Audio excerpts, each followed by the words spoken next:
Yep. Okay. Excellent. Hi. So great to see everyone, and we are about to begin to tour Israel. I have to say that I probably decided to become a guide when I toured Israel for the first time myself and fell in love with the landscape and fell in love with the story. We have today an hour, more or less, to visit the largest part of Israel. So we're going to be moving quite quickly, and we're going to be looking at a lot. Right now, we are standing in a place called Sde Boker, looking out onto the desert, looking out into Nachal Tzin, Nachal Avdat, that's the Tzin River, the Avdat stream in the desert. And pretty much the whole country is desert at the moment. Temperature-wise, we are in the midst of a heat wave. It was 107 when I walked the dog at 7 p.m. and it was even hotter than that before, and it's been like that for a week. So we're experiencing desert conditions everywhere. But let's go to, I know you were in the air, so let's begin the tour by landing at Ben-Gurion Airport. Oops. On an El Al flight. And it's great that we're at a place called Ben-Gurion Airport. Ben-Gurion Airport is an airport named after David Ben-Gurion. David Ben-Gurion, a name that will be familiar to many of you as the founding prime minister of the state of Israel. And the airport is named in his memory, but he is intimately connected with desert. And as we spend the next hour touring around the desert, we will tell the story of the desert, and we will tell the story, just a little bit of the story of David Ben-Gurion himself. We're going to get onto our tour bus. I can see some familiar faces there. Some of the same people that are on the screen are looking back from the bus onto us. And what I'd like to draw your attention to is not just to look at the bus, but to look out the windows. We're going to have a lot of backgrounds. You don't need to see me much of the time. I'm going to be talking whether you can see me or not. But if you look at the images on the screen, I think you will find that those images will give a little more depth to what I'm talking about. So we're going to the desert. What exactly is the desert? The desert is something defined by the amount of rain. Now, if we look at this map of Israel, the desert is the whole area marked in yellow down over here.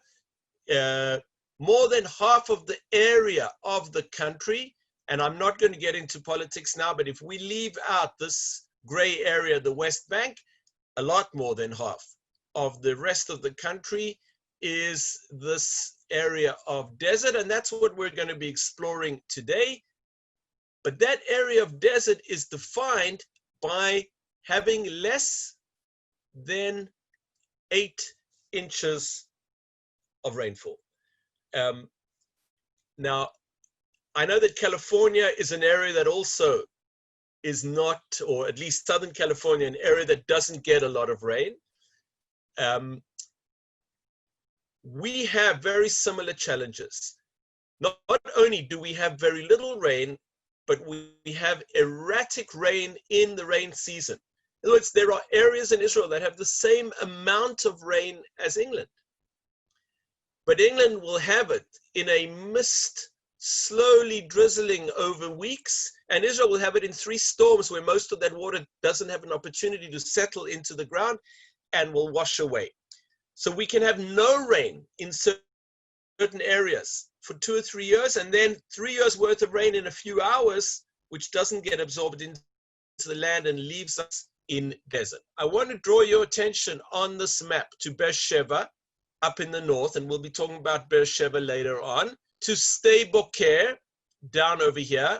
We'll be going to Sde Boker as well, to the Dead Sea, Masada area, which is up in this area over here, and all the way down to Eilat on the Red Sea. So we're going to be visiting all of those areas in our journey around the country. It's difficult to do this in a question and answer in the Zoom format, but I would say to you, which of these images is desert? And of course, it's a trick question because both of these images are desert. The image with the green is the northern western Negev. That's an area that gets about 8 inches. And this is a picture taken. This is a picture taken in the springtime when those 8 inches, and of course, the rain doesn't fall neatly. One year, maybe they got 9 inches. The next year, they got 7. Picture now.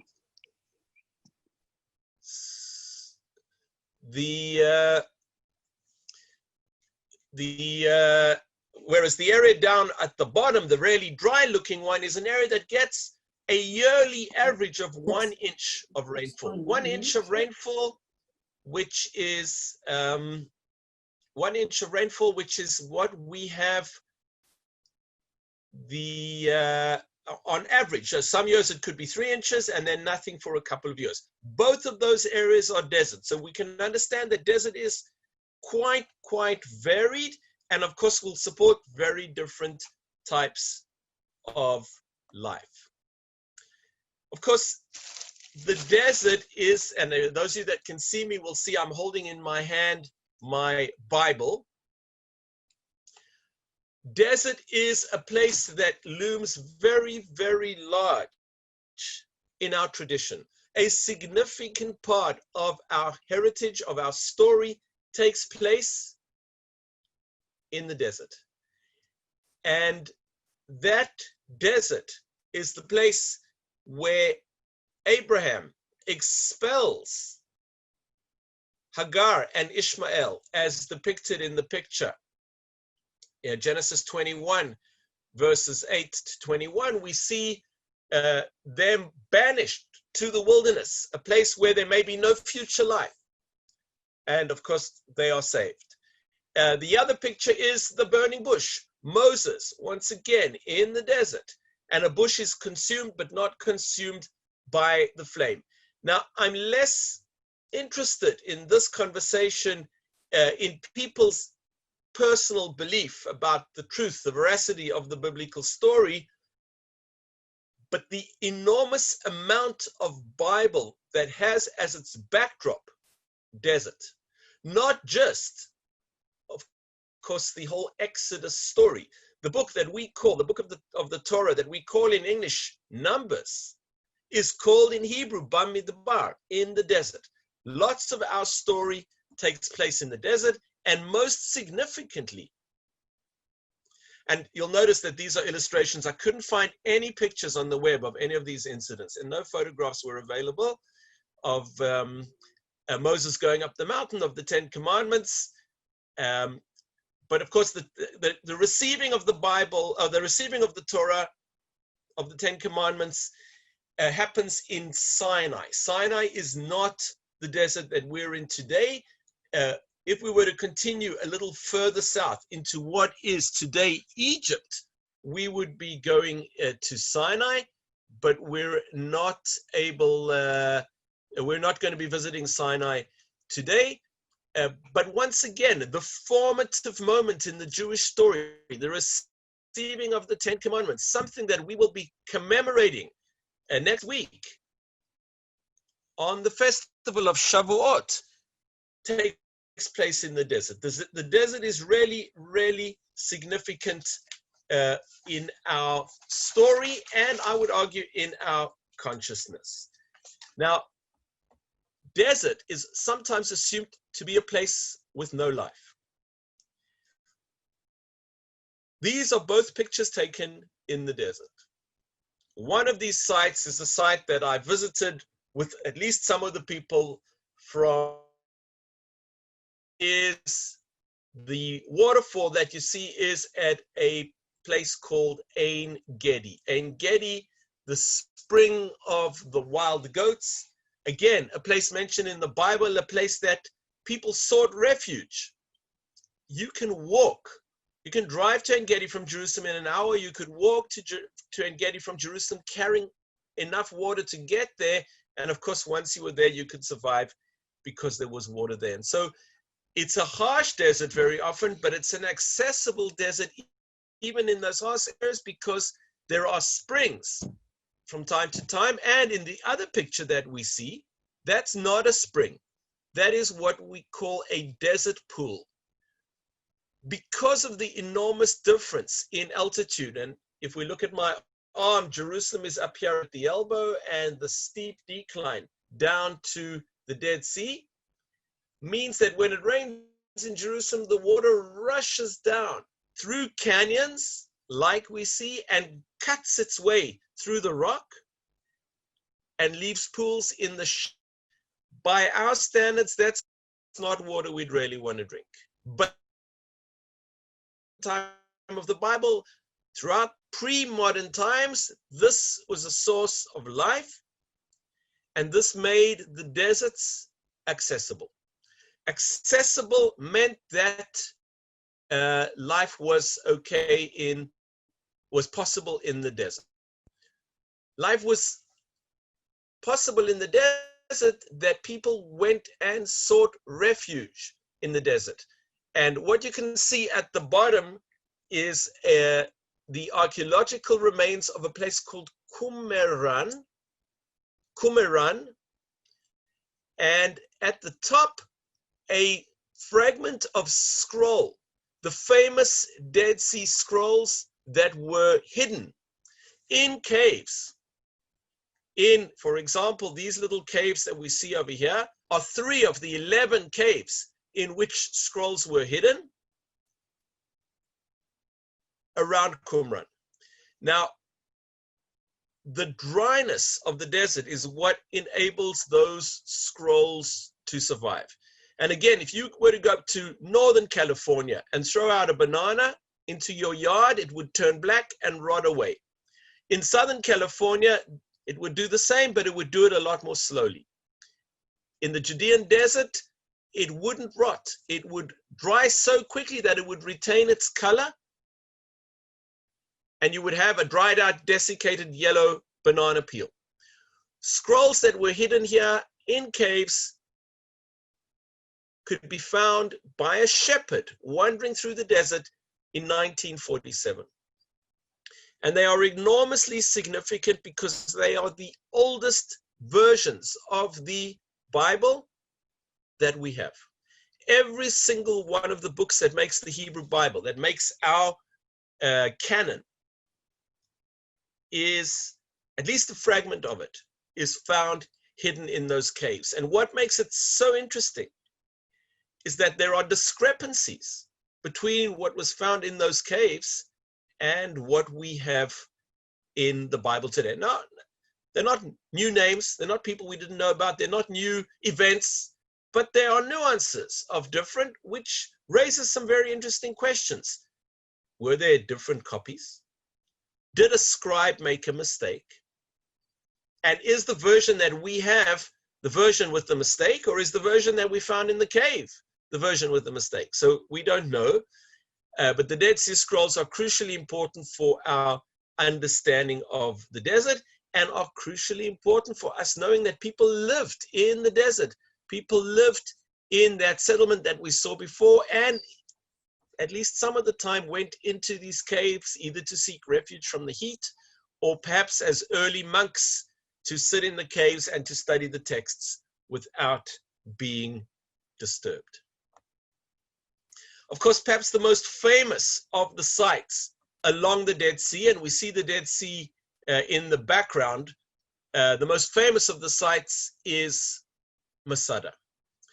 Masada is a site that has taken on more importance than its physical size. The story of Masada, which was a last holdout against Rome, where people whose Jerusalem had already been destroyed in the year 70, people flee down to Masada, hold on desperately against the Romans, and in the end, when they have no hope, commit suicide. Now, it's an enormously controversial issue in Jewish history. The rabbis don't like the idea of suicide. The way the rabbis would see it, it is either a sin of suicide or it's a sin of murder when they murdered other people before they did suicide themselves. But Masada becomes an important story because it's written down and it's rediscovered, and it's told by the generation of pioneers who say Masada will not fall again, who say we will not again suffer the fate that the victims of Masada suffered in the time of the Romans. Masada will not fall again becomes a slogan, and a tradition develops, which I'm happy to say the community from Mirage did not do. A tradition develops of climbing Masada for the sunrise, and then being too tired to do anything else the rest of the day, but climbing the top of the mountain in the sunrise. There's now a cable car to go up, and that's the way we normally go up. But the story of Masada is an important story, and it also tells us once again that this is a harsh desert, but it's an accessible desert. You could get from Jerusalem to Masada to seek refuge there, and that's something we'll talk about again further along.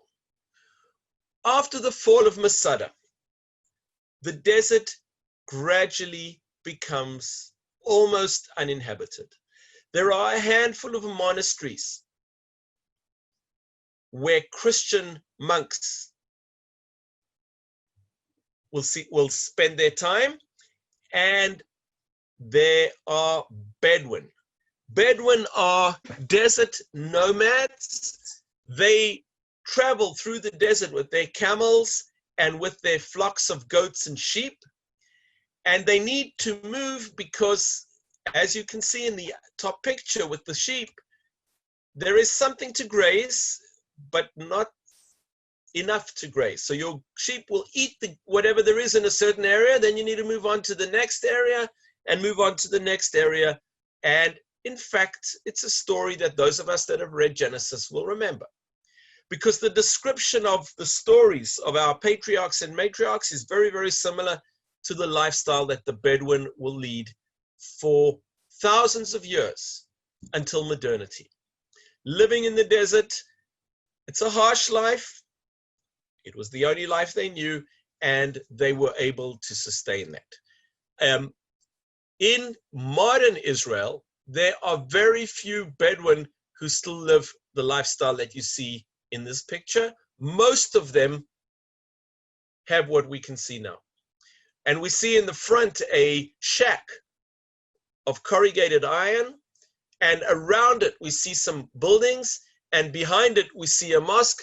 This is now a Bedouin town.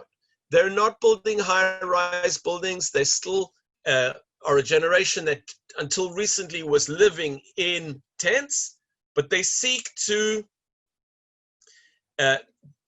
gain the benefits, and the country seeks to give them the benefits of living in a city with electricity, with water, with, I used to say with telephone, but of course now the cell phone coverage will reach them wherever they happen to be, but most importantly with school, with an opportunity to educate their children. When you were a nomad, as soon as the child was 8, 9 years old, they were out in the desert with the father learning to be a shepherd. The girls were learning to weave. And again, we could go back to the stories in the Bible that weaving and cooking and fetching water from the well. But now, of course, Bedouin society is in transition. Bedouin society is becoming very modern. But that's all backdrop. Let's now talk about these two gentlemen, Theodor Herzl and David Ben-Gurion. Theodor Herzl was a Jew from the Austro-Hungarian Empire, born in Budapest, grew up in Vienna, and he's the father of modern Zionism. He's the guy who dreamt that there should be a Jewish state. But he wasn't that fussy. He wanted a state. It didn't have to be in the land of Israel. Most of his followers would not imagine the state being anywhere other than the land of Israel, because they were emotionally connected to the stories that I've been telling, to the stories of the Bible, and to the stories of Masada, and of course to the stories of Jerusalem, which we'll leave for another one of our trips. David Ben-Gurion, who was a short man in physical stature, but a giant in stature, the man after whom the airport is named, David Ben-Gurion, was not only the father of modern Israel, he was the dreamer of the desert. And he said, it is in the Negev that the creativity and pioneer vigor of Israel shall be tested. When he was prime minister of Israel, he was driving from Eilat through the desert. And he noticed a clump of trees that he'd not seen before. And he said to his driver, what is that? His driver said, well, I see there's a small settlement there, a small community there. Ben-Gurion said, let's go take a look. He arrives and he sees that there are a group of pioneers that have established a settlement in the middle of the desert. And Ben-Gurion, by now a man in his 50s, says to these young pioneers, people in their 20s, when I retire from the Knesset, I want to come and join you. And they're a bit like, it's a bit awkward. I mean, he doesn't fit in the social, socially, he's the prime minister, they're a group of kids, he's an old, he's got children their age, but they agree. And when he retires, Ben-Gurion comes to settle in the desert at a place called Sde Boker. This is his tomb and the tomb of his wife Paula, and it's in the heart of the desert. And Ben-Gurion moved to the desert and said that the desert is the place where we will tame the desert. Now, in 2020, our sensitivities are, we're considerate of environmental issues. Maybe it's not a good idea to convert the desert into settlements and industries and factories and even farms. But from Ben-Gurion, the desert was a place to be tamed.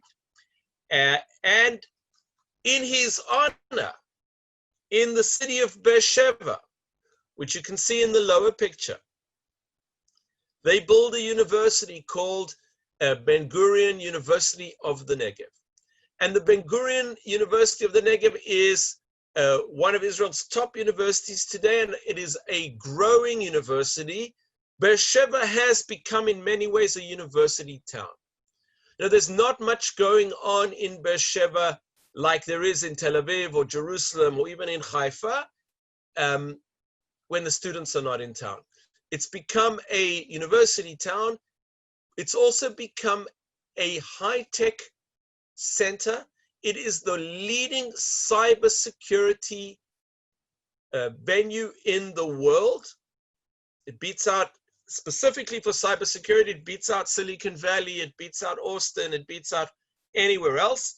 And just as a little footnote, I don't know how many of you saw the news today, but there was an Iranian cyber attack on Israel last week, or a few weeks ago, but only announced last week, in which they tried to disrupt our water supply, which was rebuffed.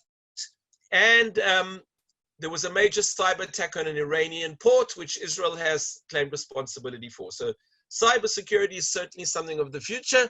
Ben-Gurion didn't know anything about computers, but Ben-Gurion was a man who understood that you could go into the desert and you could create things. And I'm sure that he would be incredibly proud of what we see here.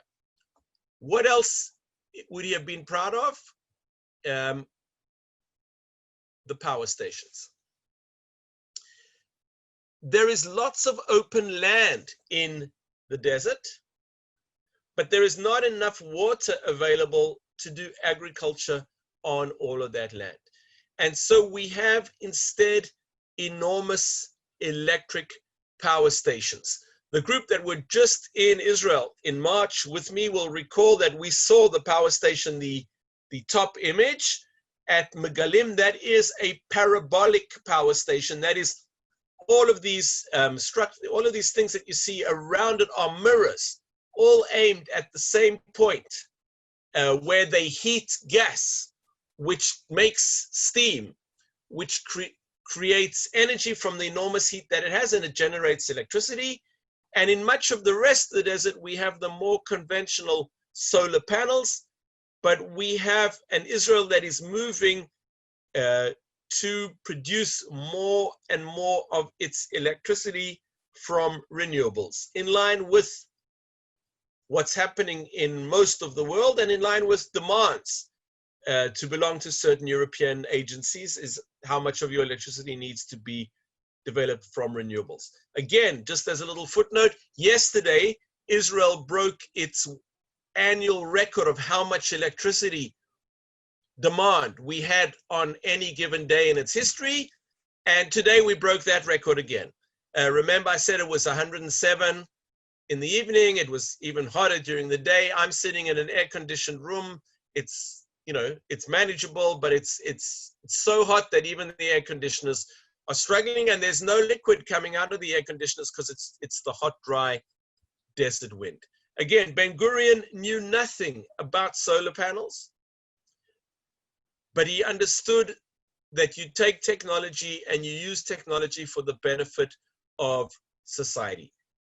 Herzl, the dreamer, also knew nothing of solar panels, but Herzl, in his book of the Jewish State, writes about how we will tame technology, how we will use technology to create some kind of future for the Jewish people in the land of Israel. The other revolution is, how do you feed all these people? How do you feed all these people? How do you feed all these people in these harsh desert conditions? And again, connected to the Ben-Gurion University is a desert research station which has developed ways to grow crops out in the field, like we see over here, and especially in hothouses, which give a much better yield and which are able to produce high quality vegetables using less water, because the hothouse situation enables the farmer to control its vegetables. Most of Israel's vegetables today are grown in the desert. There is still a lot of agriculture in other parts of the country, but the soil is much richer in other parts of the country, and they're able to grow other crops. Down here in the desert, they are growing vegetables to supply Israel, and in fact to export as well, because vegetables are not exactly a great cash crop. But if you can export vegetables to Europe in the middle of the winter, because you have desert climate, which is warm enough in a hothouse to grow vegetables, it's a profitable product, and that's something that Israel does. So when we talk about desert, we're not only talking about those bleak and barren images that we saw beforehand. Of course, one of the most significant things of desert, though, is still the nature.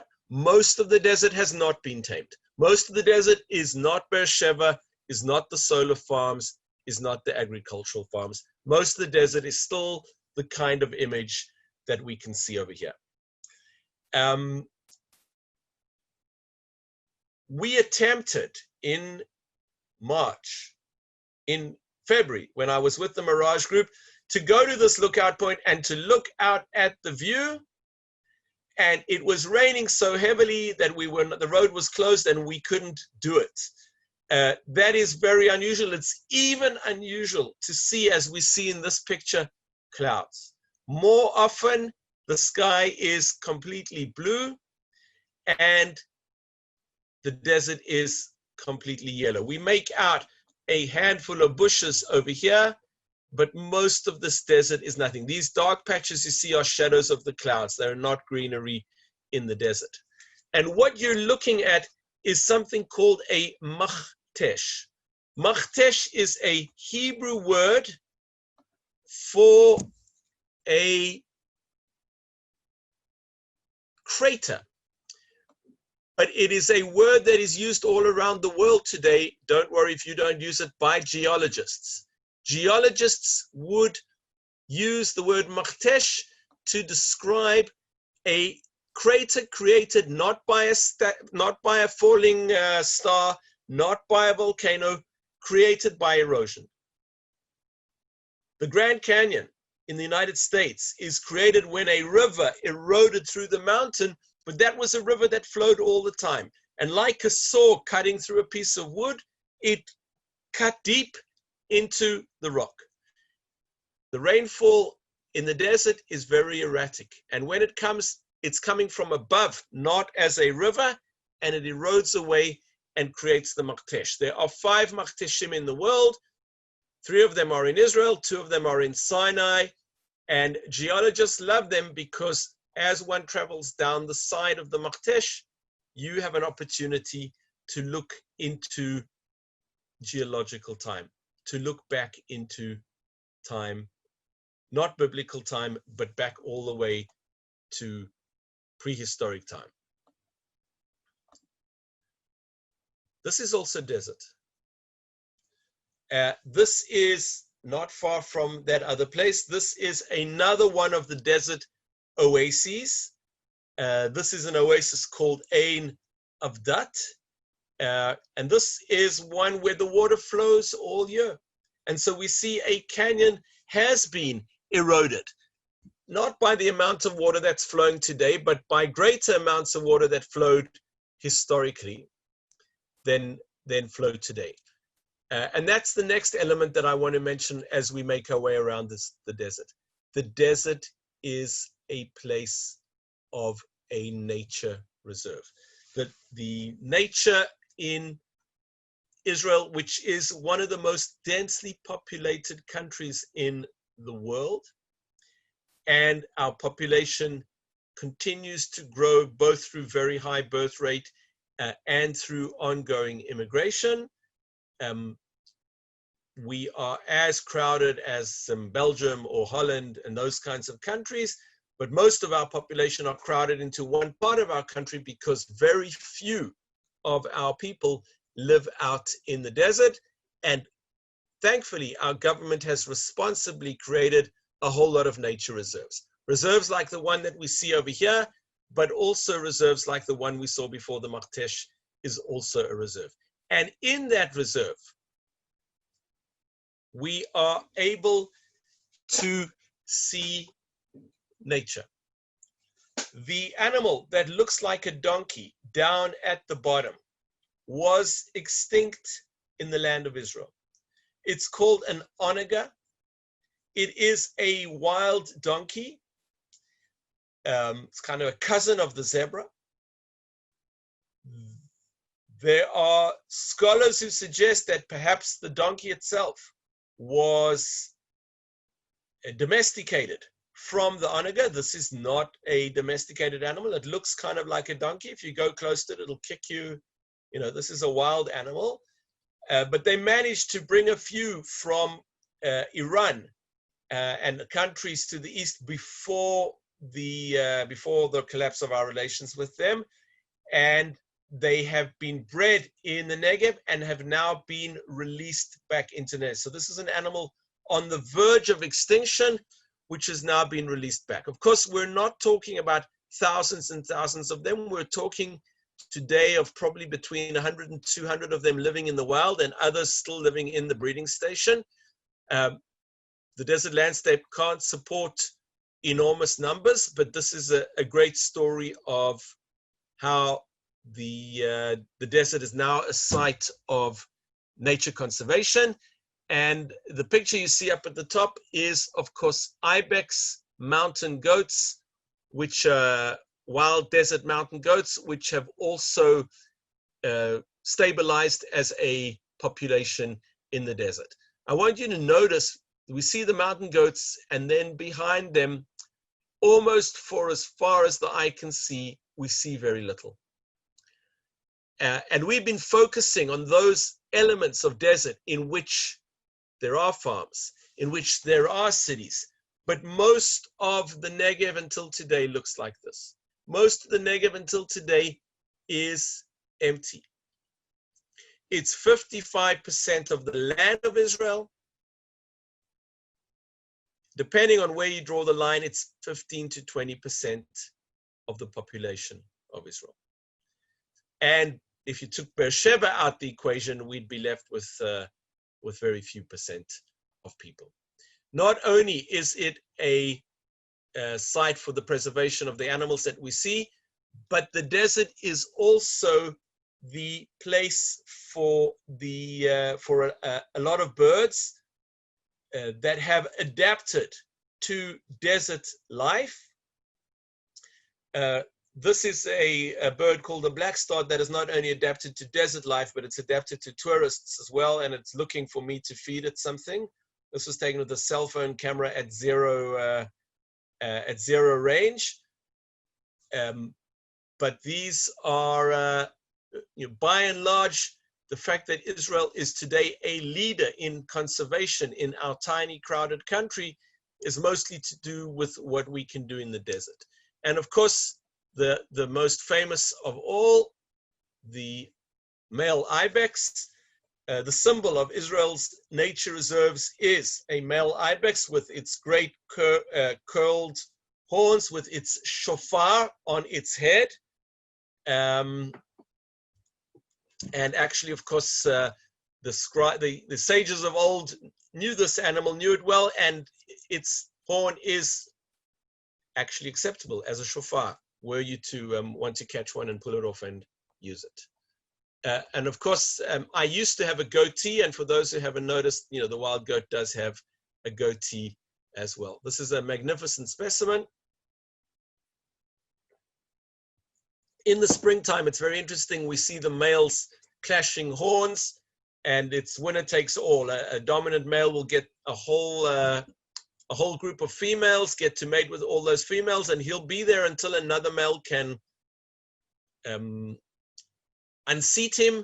And then you see individual males. This is an old guy already out on his own, who either a young guy waiting for his chance, although judging by the horns, an old guy who's had his time in the sun and is now in the desert. The desert has become a venue for tourism. This is again an image of the Machtesh. The image we had before was looking at the same row of cliffs. And here we see a very impressive upscale hotel called Breshit, called In the Beginning, looking out over the Machtesh, looking out over the desert, and one of a number of boutique hotels. The one that we see down here is a hotel called Shacharut, Sixth Sense. It was meant to open 2 weeks ago.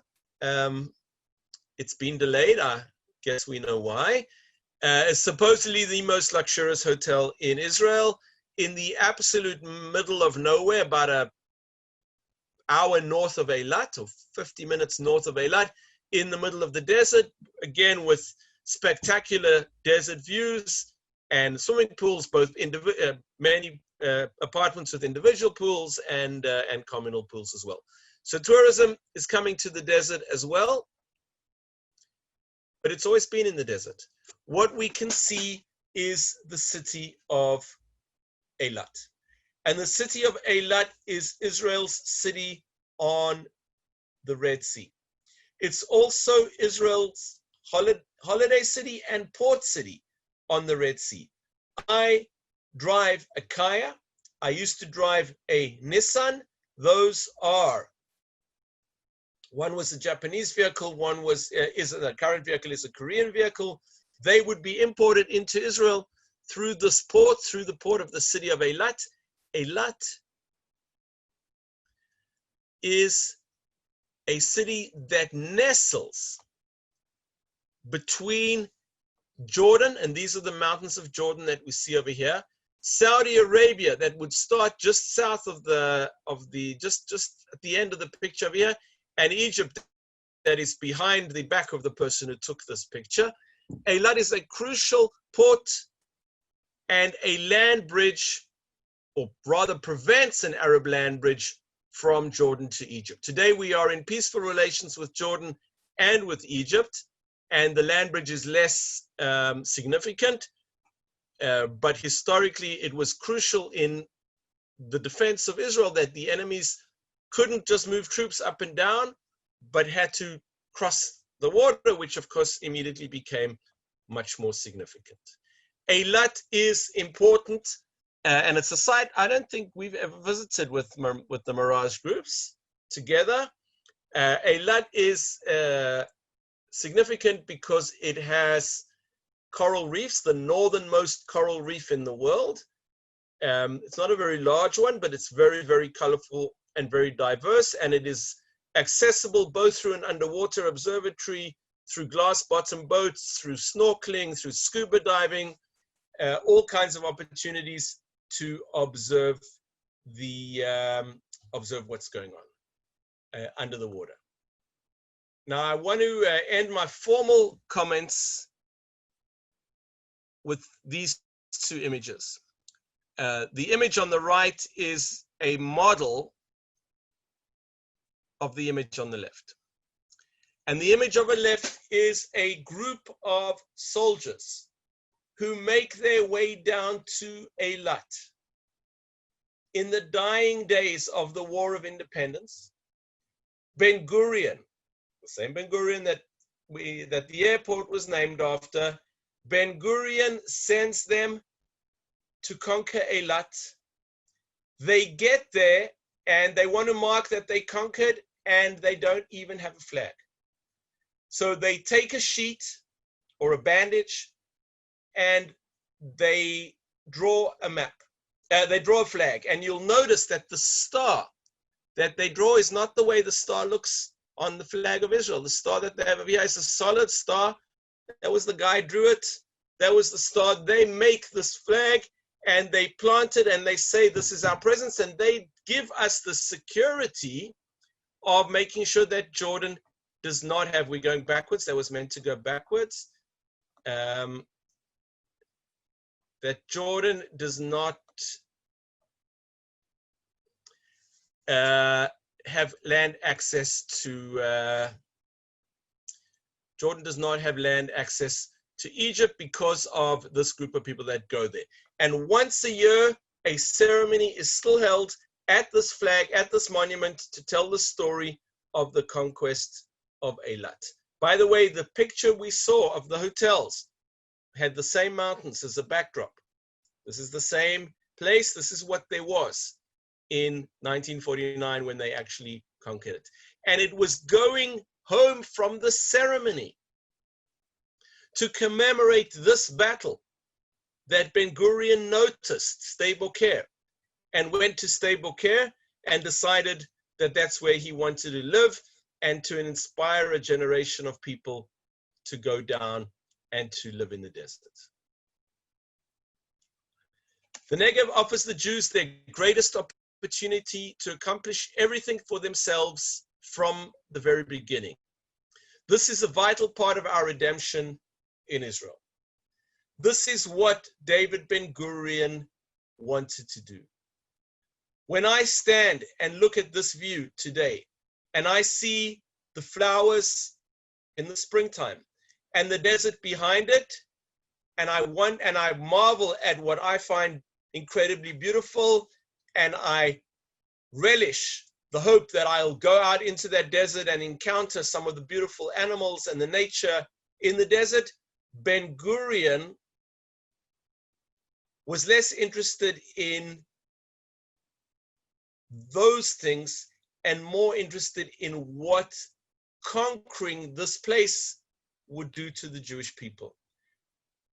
It's interesting because we started the story by talking about the Bible. We started the story by talking how the 10 Commandments were given in the desert, how the foundations of the Jewish people themselves occurred in the desert, how Moses led us from slavery through the desert back home, and on the way, the generation of slavery died out and a new generation arose.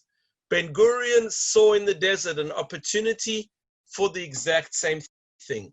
Ben-Gurion saw in the desert that there would be a possibility, a chance for the Jewish people to remake themselves as something different. We've certainly remade the desert. Have we made the Jewish people something different? I guess only time will tell. So that's what I wanted to say about the desert. The words of introduction. I don't know if there are questions that have already come in, Debbie, or if we're going to open it up now for questions. You tell me how you want to do it. Well, first of all, thank you very much. I realize it's hard to speak for almost an hour without feedback from the audience. I do not see any questions in the chat box, but I invite anybody who might have a question to unmute themselves and to ask. Muki, if you could stop sharing your screen so that we could then once again see the faces of the people, that would be great. Sure. So if somebody does have a question, you can unmute yourself and ask. I have a question, a specific question, Muki. I know that in the last decade or so, there has been development of several small communities, not kibbutzim, but communities in the Western Arava.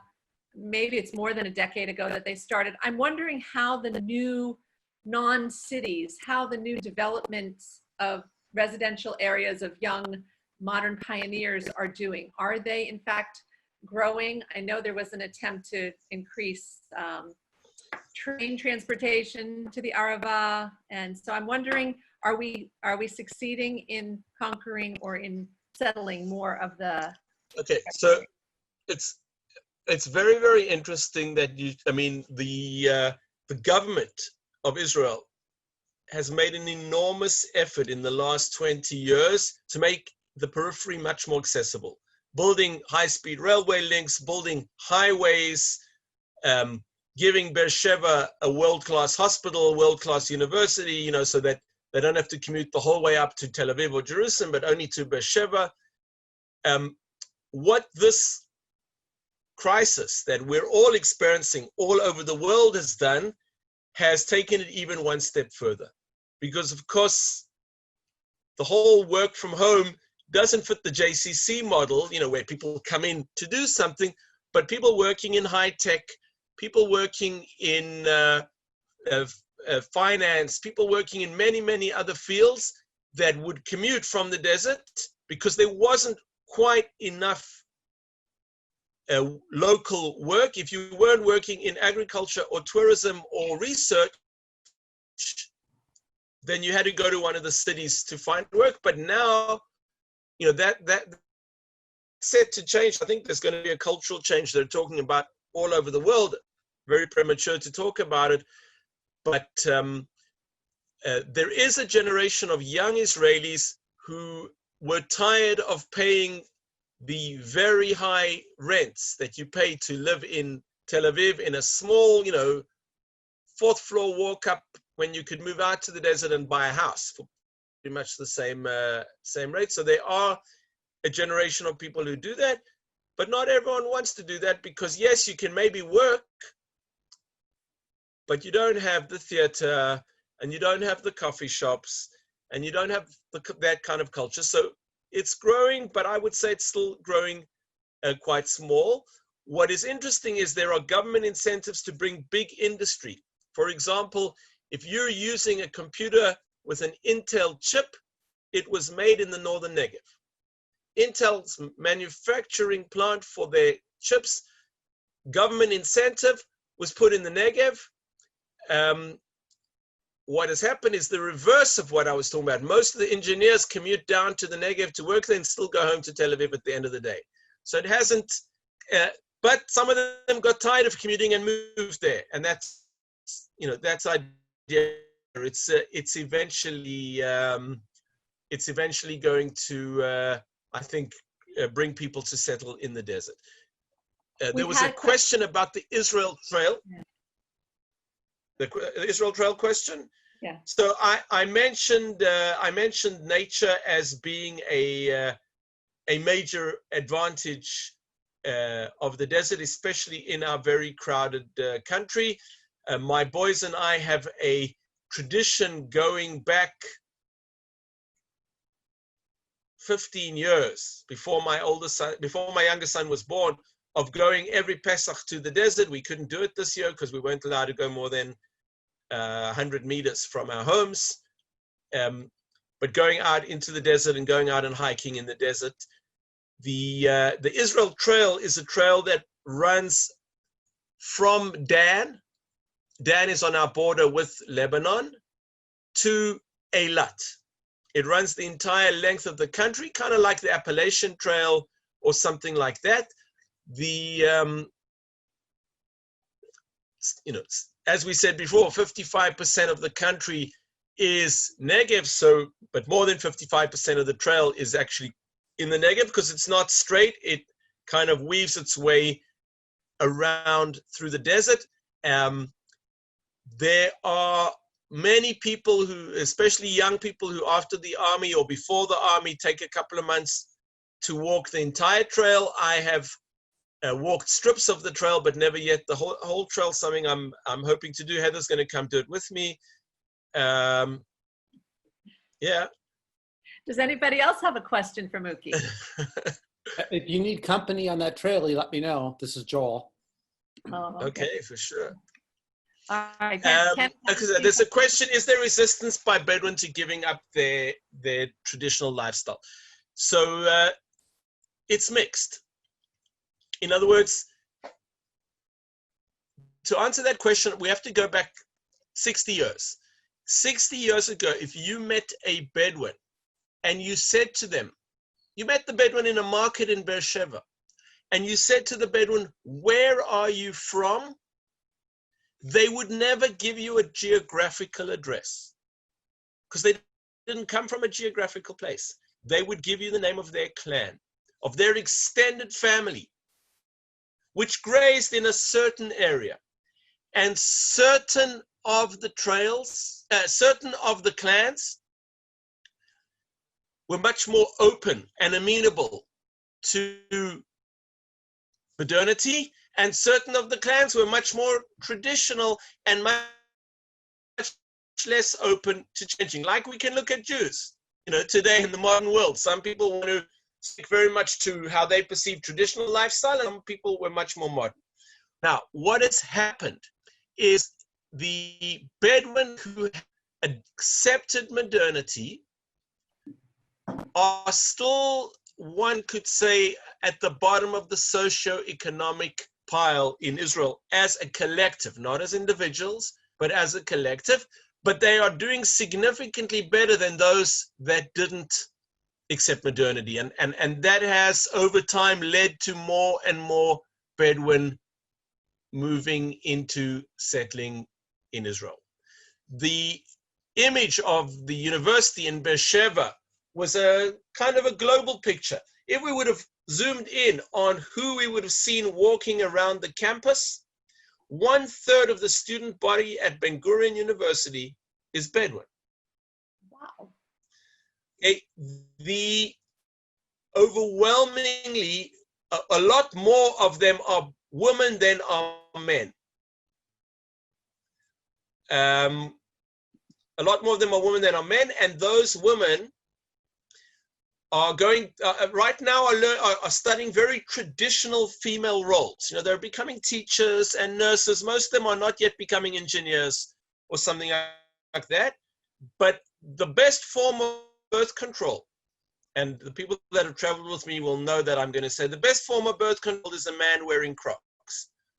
But the second best form of birth control is education for a woman. And Bedouin women that have been to study are having smaller families, and the economic conditions in Bedouin society are improving.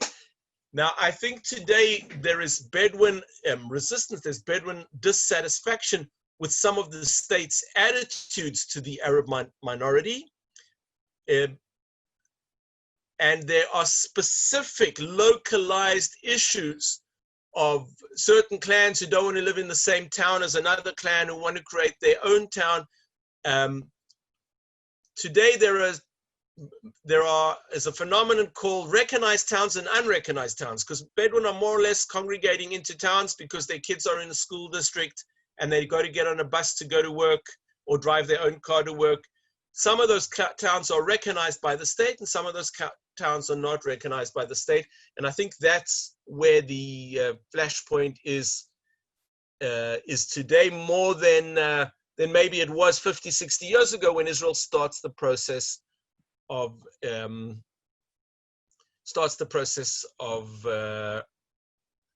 so the question, I'm just going to go straight to this next question, and then I'll go back to the other one. Does the government help Bedouin form the cities?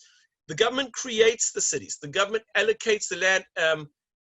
In Israel, land is state land. And because it's state land, any development, I don't own my house. Or rather, that's not true. I own my house. I don't own the land that my house is on. It's state land. I have a 99-year lease. Well, I have 20 years less of a 99-year lease now, but because I was the first owner of this house. That's how it works in Israel. So the state has to allocate the land. The state has to create the infrastructure. But because, as I said before, Bedouin are at the bottom of the pile socioeconomically, so the tax collection in Bedouin towns is not strong, and there are more Bedouin.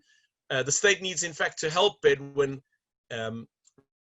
Right now, actually, in the current crisis that we had, which has been, and I don't want to get into politics, but which has been handled very, very differently to the way that it was handled in the United States. There are two loci that have been the majority of the cases, certainly in the last month.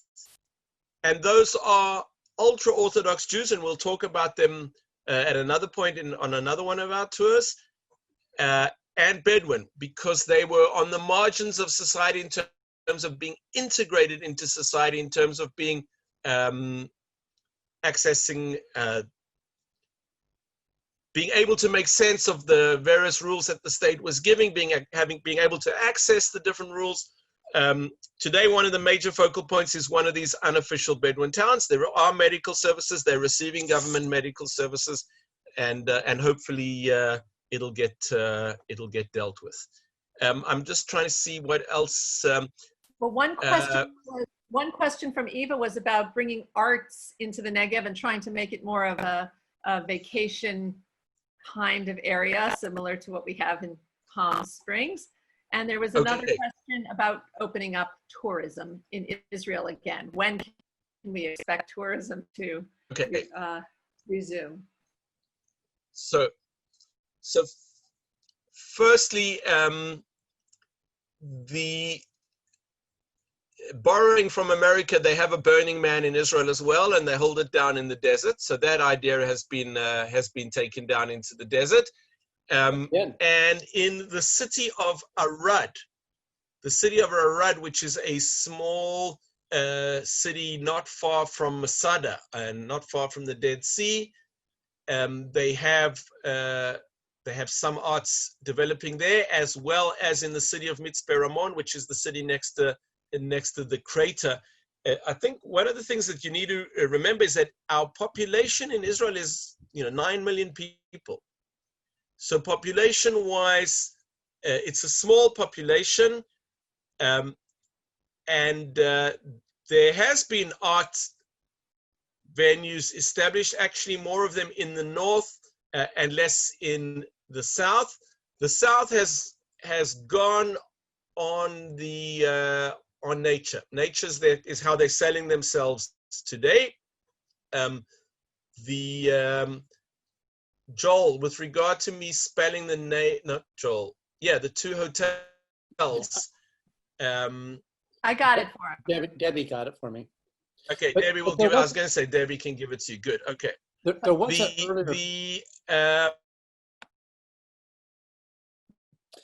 an earlier question about... The other question that Nicole or Ilana asked was, when do you think tourism is going to open up in Israel? Let me just finish the point and then I'll... Okay, so we have a very detailed timeline of when things are opening going forward. swimming pools open today, synagogues are opening on the weekend, but only up to 50 people. And, step by step, going over. There's now an argument about how long they're going to extend the school, into July, extra days. Though, there is no date that's been given for resuming tourism. Delta announced today that they're resuming flights, I think, on the 21st of June. El Al have, I'm talking about having more flights. EasyJet has started to fly, but presently anyone landing in Israel needs to have a 2-week quarantine. Anyone arriving in Israel needs to have a 2-week quarantine where they need to be at a fixed address for the entire time period. Now, internally, Israel is opening up. 20 national parks opened up 10 days ago. Another 20 are opening up this week. Museums are starting to open. Restaurants are opening from a week or two's time. But that's internal Israel. One of the things I'm thinking of doing is offering tours to Israelis Anglo-Israelis that couldn't go overseas this summer and spend their time, touring Rome or wherever else, to have to have another look at Israel with a guide, because we don't have a date as to when tourism will come back. An interesting model that's being investigated, less likely to be of benefit for me or you, but just something that they're talking about, is to create a bubble of countries with very low or no cases that will allow internal tourism between us. So that currently they're talking about Greece, Cyprus, Israel, Georgia, Macedonia, and Austria would have, we'd be able to travel to each other without the quarantine. It doesn't help you guys to come and visit, and doesn't really help me because my Georgian guiding is not very good, or my Greek guiding is not very good. But I think it's all we're still in a state of flux. I'm getting daily WhatsApps and emails from different hotels announcing they're reopening and there's specials, but they're talking about reopening and the specials for the Israeli market. They're not yet talking about international tourism. One of the models, and Israel works with the scientific bodies on the disease model. One of the models has a second wave of the disease coming back in September. And in fact, that's the reason they want to extend the school year into July, because they say that they may have to keep it closed in September. In other words, we've handled the first wave very well, but it's magical thinking to think that it's over. Another model says, no, it's going to keep going, but it's going to be this low little wave that we have. I think we had 6 new cases today, or 8 new cases today. We had 19 new cases yesterday. Something that's manageable, and life can go on more or less. So I guess we're going to have to see which of those models develops. The people that I'm talking to, all of my groups through December have been canceled. So I don't see, my group in January has not been canceled yet. I don't know. Of course, if it opens up, maybe people will come back in November or December, but I think it's premature to answer that. I see Julie asks that Israel has a dense and growing population. Are there any concerns about the growth? So Israel has a dense population. Of course, New York has more people than Israel. So one solution is to build high rises and to live in a New York style. One of the challenges we have, and I didn't answer it also about developing the desert into the Palm Springs, Scottsdale thing, is water. As it is, about 1/3 of our water today comes from Mediterranean. We have to desalinate water. The advantage of the Mediterranean, of course, is that we can desalinate a lot more of it. There's a lot of water in the Mediterranean. The disadvantage is it's an expensive process, but we will certainly be, we need more water. I don't know. I don't know what to think about the growing population. On the one hand, Israel has the highest birth rate in the OECD. in the developed countries. And if we remove the ultra-Orthodox from the equation, we still have the highest birth rate. It goes down, but we still have the highest birth rate of any one of the developed nations. There are those who say it's because Israelis psychologically are making up, for the Holocaust, for the loss of the Jewish people. I'm not sure by that. There are those who say it's a sign of optimism, which is not the way many people outside of Israel think of Israel, but actually it's a model that makes more sense for me, I think. And I'm not closing the Zoom room, and we can take one or two more questions. And I know some people are interested in saying hello to you, but before, some people are leaving the Zoom chat because of their own schedule limitations. So before everybody leaves, I just want to say thank you to Muki. I always learn something new about Israel and specifically about the Negev. I also want to remind everybody that next week we're going to Jerusalem. So make sure that you're back. Next week is Jerusalem. The week after that, we'll be heading up north. I hope that you enjoyed this time with Muki. If you have other friends who want to join, it's not too late to join for the next 2 weeks. Thank you for being here. Like I said, we're not closing the Zoom room. So if there is another question or two, Muki is willing to hang around. It is late at night for him, but so to the rest of you who have to leave, see you next week.